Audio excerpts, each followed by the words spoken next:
Hi everyone, this is Mr. Neil Writer, also known as the Wax Whisperer. Thank you for tuning into my trilogy. Um, Included in this trilogy is a client who suffers from surface ear.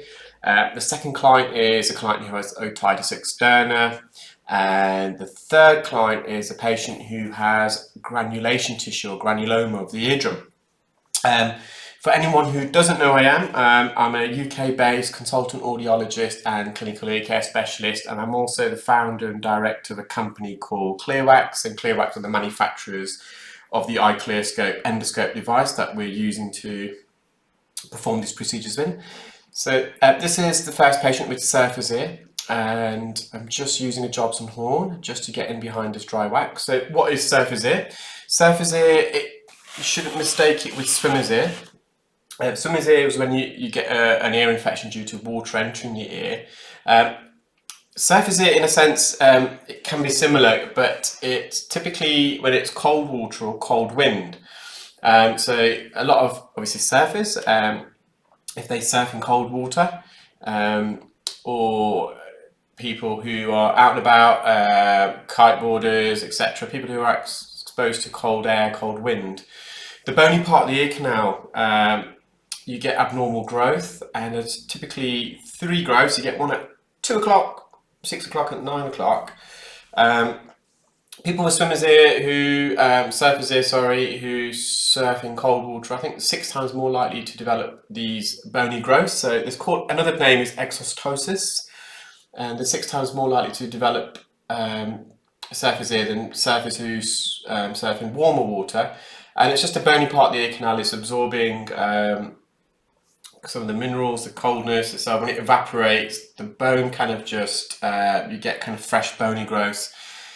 I've never come across someone with exostosis whereby they need it surgically removed. So if it's a mild bony protrusion and it's not impacting the hearing, then you can, typically it's just, well, left alone. But some people can develop chronic ear infections. Water can get trapped in behind the bony protrusions, also earwax, dead keratin, and sometimes the bony growths get so large that they constrict the ear canal completely, and it leads to a conductive hearing loss. So this patient also has tympanosclerosis, so scar tissue of the eardrum, and you'll see that you've seen the bony protrusions a few times, but there's one in this case more at 12 o'clock. There's a second one at about I would say 4 or 5 o'clock, and a smaller bony protrusion more at 7, 8 o'clock. And the patient did confirm to me that they used to swim, not used to surf, used to swim in cold water quite a lot. So you've got one at the left, one on the right, one at the top. And you've got the white patches, that's tympanosclerosis, that's calcification, scar tissue, and that normally occurs. The eardrum itself has three membranes, and that one typically has in the middle membrane. Secondary to chronic ear infections or acoustic trauma or physical trauma or barotrauma, which is a sudden pressure change of, so any trauma to the eardrum, really, you can get that calcification. And that calcification can also, again, leads to these bony protrusions. So it's kind of, in a sense, linked. The second patient attended with otitis externa. They had been, I think, on repeat prescription for a few weeks now, just antibiotic ear drops. She was also advised to use sodium bicarbonate drops, which may have actually made it worse. Sodium bicarbonate drops, but the patient doesn't have wax, so you don't need to use sodium bicarbonate drops. You just saw there, I just put some suction in, and a lot of that fluid got vacuumed up. And you also saw the ear canal close in a bit, it collapsed, and that's when you've got otitis externa. You've also got edema, swelling, inflammation. Well, not always, but in this case you have, of the ear canal. And when you put a suction probe into the ear canal, when you've got this swelling, inflammation, edema of the ear canal, remember, swelling is generally fluid, and this suction probe is sucking the fluid within the swelling, so the ear canal, it's getting sucked in almost by the suction probe, and it can close in. So just going back to the sodium bicarbonate. Sodium bicarbonate is water-based and it's alkaline. The ear canal is slightly acidic. It ranges from 5.8 pH level to about 7. And people who have otitis externa, which is an inflammation or external ear infection, when they've measured the pH level, it's turned from acidic to an alkaline solution. So, and the idea of many of these antibiotic drops is to re-acidify the ear, make it, turn it back into an acidic orifice canal, and the acidity helps inhibit certain bacterial growth.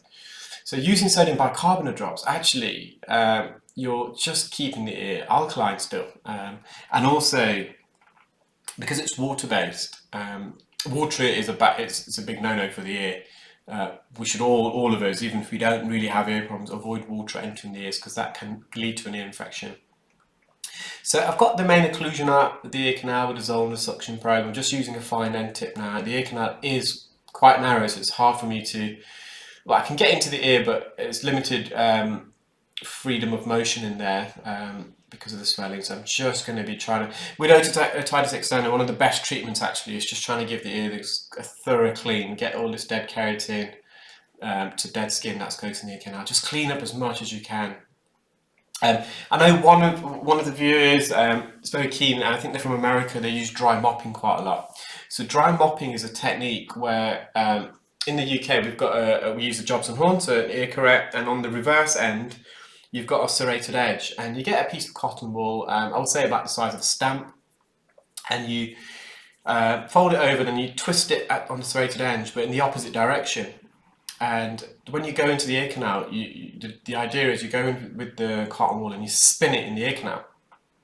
And it's called dry mopping because it kind of mops up a lot of the debris. Now, as an audiologist, I don't do dry mopping. It's really fallen out of favour in the UK, actually. So I was asking one of the surgeons, well, why is that? And they said, well, two reasons really. You get a lot of loose fibres. And these fibres remain in the ear canal, and that can be kind of some sort of scaffolding almost for bacteria to grow on. Secondly, the skin. So the skin in the ear canal, it's got a unique property to naturally migrate out of the ear. So if it didn't have that ability, once it's died and shedded, everyone's ears would be blocked of dead skin, dead keratin.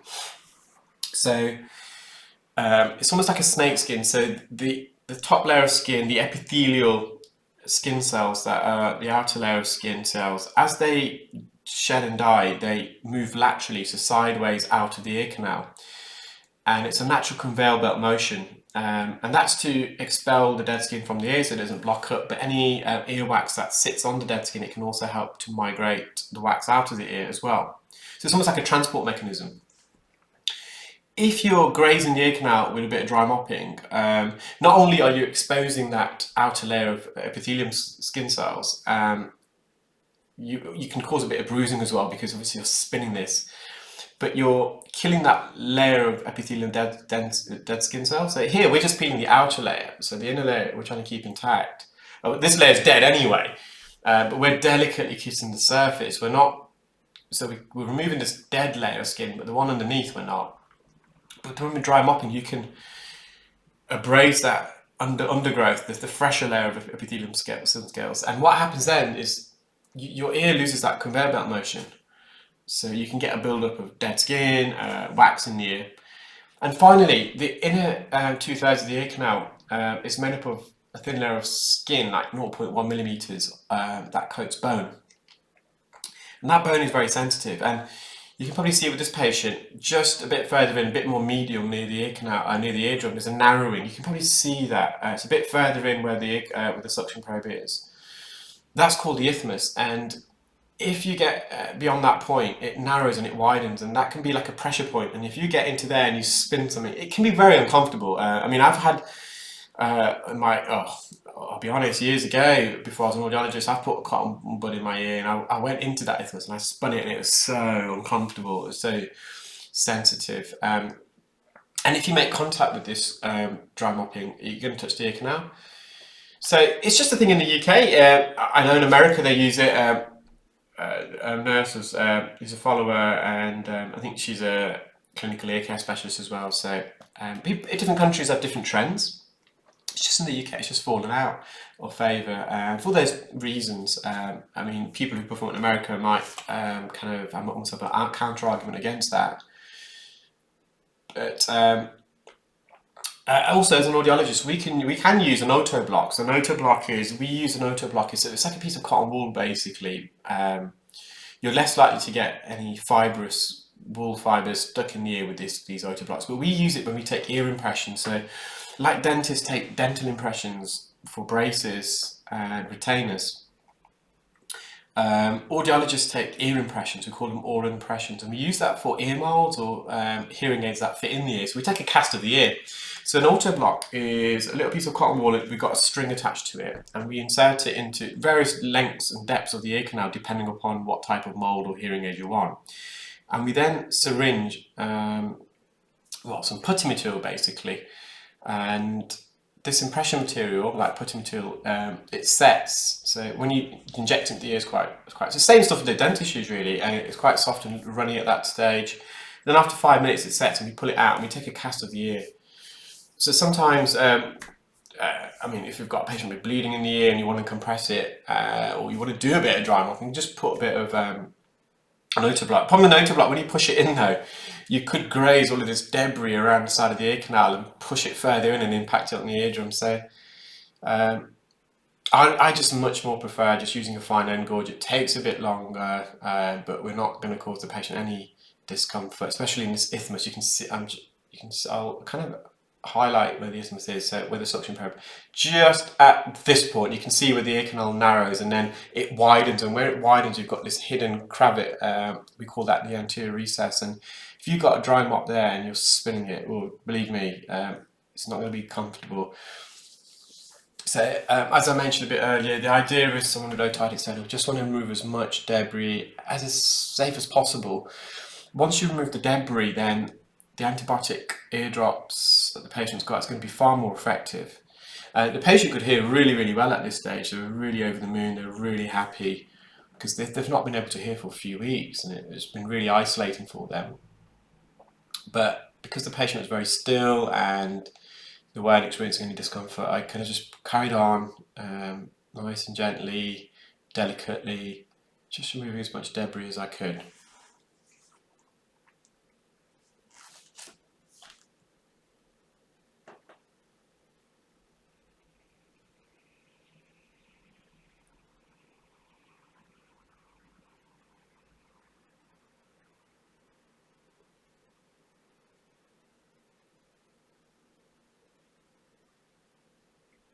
So the eardrum's in view, it's intact. I did a test, tympanometry. It's a pressure test just to see how well the middle ear. So the middle ear is made up of the eardrum, the 3 ossicles, so the 3 middle ear bones, popularly better known as the hammer, anvil, and stirrup, but medically they're known as the malleus, incus, stapes. So when the sound hits the eardrum vibrates. The vibrations cause these ossicles these bones are all connected together to swing backwards and forwards almost like a pendulum. And the last bone, so the stirrup, what we call the stapes, is connected to the organ of hearing called the cochlea. And when the stapes or the stirrup moves backwards and forwards, it stimulates fluid, inner ear fluid in the cochlea, the organ of hearing. And this fluid then travels in waves, and these waves themselves travel over little tiny microscopic outer hair cells. And when these hair cells vibrate, they produce an electrical signal which is sent to the brain via the auditory nerve. So the 8th nerve, the hearing nerve, we process that as sound in the auditory cortex, which is a part, if you're right-handed, the auditory cortex is typically on the left side of the brain. And however, I think some left-handed people, they can have the auditory cortex on the opposite, the contralateral side of the brain, so the right hemisphere. So I did a pressure test to see how well the eardrum was vibrating, to see whether the eardrum was not too thickened or stiffened, or the bones were all kind of connected, because they can become disarticulated, so disconnected, or the bones can become stiff, and that's called otosclerosis. So if the bones are stiff, the eardrum becomes very turgid, the sound hits the eardrum, it bounces back out. We also evaluate the function of the eustachian tube. So we want the air pressure behind the eardrum to be equal to the air pressure in the atmosphere. And when the air pressure either side of the eardrum is equal, that's when the eardrum is at its most mobile. And we've got the eustachian tube, which I've probably talked about a lot in the past. The eustachian tube is a narrow orifice tube that connects the back of the eardrum, so the middle ear, to the back of the nose. the nasopharynx, and that tube regulates the air pressure. So when you chew, when you yawn, for example, this tube momentarily opens and it allows air to enter or escape, and it also allows middle ear fluid that collects behind the eardrum to drain out. So that's the end of this procedure. The patient's going to continue to use their drops. And the last one is a granuloma tissue. Again, they've got an infection. You can see it's very misty, very liquidy all over the eardrum, but just to the top at the moment, you see this red red marks. So what is a granuloma, granulation tissue? Granuloma, I believe it's formed by the most inner layer of you probably mentioned, if you've heard me earlier, the eardrum's got 3 membranes, and I think the granuloma, granulation tissue, stems from the inner layer of the membrane. And it's basically a form of connective tissue and blood vessels that form during a healing process. So whenever you have a granulation tissue or granuloma, you know there's been some sort of infection and the ear's trying to heal itself. And on this patient, you can see it more now, it's become more apparent. It's to the rear, to the left, and this can protrude outwards, and it's a very rough edge. You'll see it at the end of the procedure. I think I've taken a still image of it. You'll see this granulation tissue's red mark on the left-hand side. It's got a very rough appearance, and some people can develop granuloma myringitis. And basically, you've got this granulation tissue all over the eardrum, sort of this little segment. You can also have these forming on the ear canal wall. Treatments are basically antibiotics. Sometimes they have to be surgically removed. They can just resolve themselves, but when you've got a granulation tissue, you can be quite sure that the patient has got a conductive hearing loss, so the sound is not being conducted. As I said, if you remember in the last case, the sound waves travel to the ear canal, it hits the eardrum, and the eardrum vibrates, and these vibrations set off the bones, and the last bone then stimulates the organ of hearing, which then sends electrical signals to the brain, and we perceive that sound. Granulation tissue, so granuloma, can affect the vibration of the eardrum, basically. And also, this patient has got, let me give you a bit of a backstory actually. This patient has been suffering for, I think, a few years now.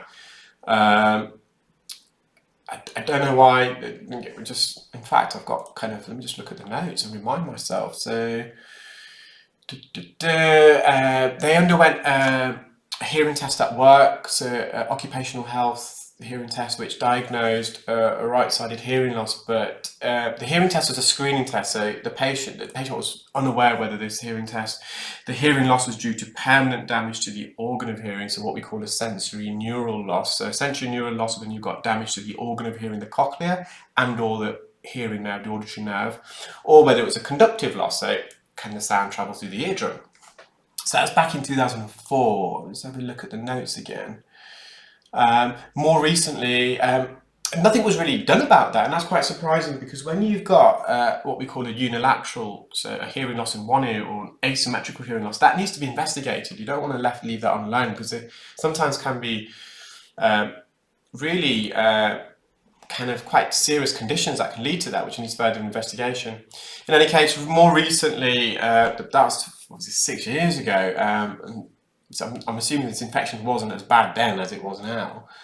But more recently, they went to a big high street chain who advised that she had earwax and to use earwax drops. And so that's what the patient did, and booked them myself. And I explained to the patient, you don't have earwax, there's no earwax at all. You've got this infection, but also this patient's eardrum is retracted. So the eustachian tube, which regulates the air pressure, remember, you want the air pressure behind the eardrum to be equal to the air pressure in the atmosphere. This tube behind the eardrum that connects to the back of the nose, the nasopharynx, regulates that air pressure. That tube is blocked in this patient, and it's typically blocked at the back of the nose. When that tube is blocked, it creates a vacuum. There's no air behind the eardrum, so the eardrum literally gets sucked in, it gets pulled in like a vacuum. And you can see it's sucked in, so just there where I'm looking at now, that part of the eardrum on the left hand side is sucked into the middle ear, and also the attic, the top part where I'm looking at now, that's also retracted. And you may have noticed whilst I was talking, that attic region, there's a lot of dead skin. So this stuff that I'm peeling around the edge, that's just dead keratin, and there was a bit of keratin left in that attic, the retraction pocket. And I really wanted to remove that, and I've cleared most of it, because that keratin if it collects in that retraction pocket, it can then form like a dead skin plug, which can develop into a cholesteatoma, which can be very, very serious. So I wanted to make sure I remove that dead keratin. I'm just trying to remove a bit more, but this keratin here is we're not as worried about. It's in that attic, that little pocket. So this patient's got several issues. She's got an outer ear infection because you saw that kind of fluid, that kind of what we call outer ear, the ear pus. She's got a retracted eardrum, so the eardrum's buckled inwards, the air pressure, the eustachian tube is blocked. So not only does the eardrum get suctioned in when you've got a blocked eustachian tube, middle ear fluid. So you've got mucosa. Mucosa is like you get it in your nose and your mouth. The mucosa is kind of like a layer of skin where all the blood vessels are. So it provides the blood flow to the middle ear, all the skin cells in the middle ear, that middle ear mucosa, that can leak out fluid. And this middle ear fluid, so you can see I'm just going back into the attic trying to remove a bit more dead keratin there. This fluid generally drains out the eustachian tube, but if that eustachian tube is blocked, it's like a blocked drain pipe. And that then develops into acute otitis media. Otitis media is kind of a middle ear infection with effusion. So effusion is middle ear fluid. We can typically call that glue ear. And when you've got fluid behind the eardrum, again, your eardrum's not going to vibrate. And that fluid does need to be drained if the eustachian tube can't drain it. And that's when ENT surgeons, they perform myringotomy, and insert a grommet. They put a little hole in the eardrum, they suction out all the fluid, which turns into a glue-like substance, hence the name. And to prevent the fluid forming again, a little ventilation drainage tube is inserted called a grommet. I'm not sure what I think it's just called an ear tube in America, if I'm correct. But in the UK, we call it a grommet. There's two types. There's a Shah grommet, which is a kind of a small white, well, in the UK it's white, I'm sure they get in different colours around the world. They typically fall out 3 or 4 months, and these grommets, they do naturally migrate out of the ear. Sometimes they're loose in the ear canal and they can have them removed. They don't really cause a nuisance. Or you can have what we call a T-tube grommet, which is a longer one and it extends further into the ear canal. And they're more long-term, so people with chronic eustachian tube dysfunction or chronic glue ear, they're less likely to fall out very quickly, and they can really extend halfway up to the ear canal. I'll try and put some images up of these. I'm going to try to do some more presentations and talks, because I know some guys just like the videos, and that's fine, and but some people really like the commentary and learning about the ear. I just got approached by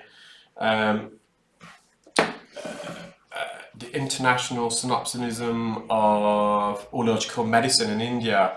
They're doing their annual conference. It's an international conference that's being hosted in Bangalore, India. Due to COVID this year, they wanted to know, they're doing a virtual event, and they wanted to know whether I can do a talk on cerumen management. Cerumen is the medical term for earwax. And so a lot of these people are watching my videos, and they like to hear the commentary and the narration and learn more about the ear. So just a still image of this granuloma, this granulation tissue. It's posteriorly, so posterior means to the back of the eardrum, to the left if it's the right ear. I'm just mopping up. The patient could hear significantly better. However, I did do tympanometry, and the patient, has got a bit of fluid behind the eardrum. I recommended some nasal decongestion spray and the Otovent nasal balloon to help unblock that eustachian tube. And I've contacted the GP saying they do need to be seen by ENT. I mean, this infection's been there for a long, long time. Severe retraction of the eardrum. She's got an attic retraction, so there's a chance that she can develop a cholesteatoma in the future, but I think it's self-cleaning, so I'm not overly concerned by that. But this granulation tissue, sometimes they have to cauterize it using silver nitrate to kind of get rid of that granulation tissue. Anyway, I know I talked a lot in that video, guys. I hope you enjoyed that format. I'm trying to make it educational for both other audiologists who obviously I get a lot of contact and they ask me to do so, but also I've tried to use terminology that people of the public can also relate to. Have a great weekend, guys. I hope wherever you are in the world you're keeping well and safe, and I shall upload some new videos, if not at the weekend, early next week. Thank you, bye.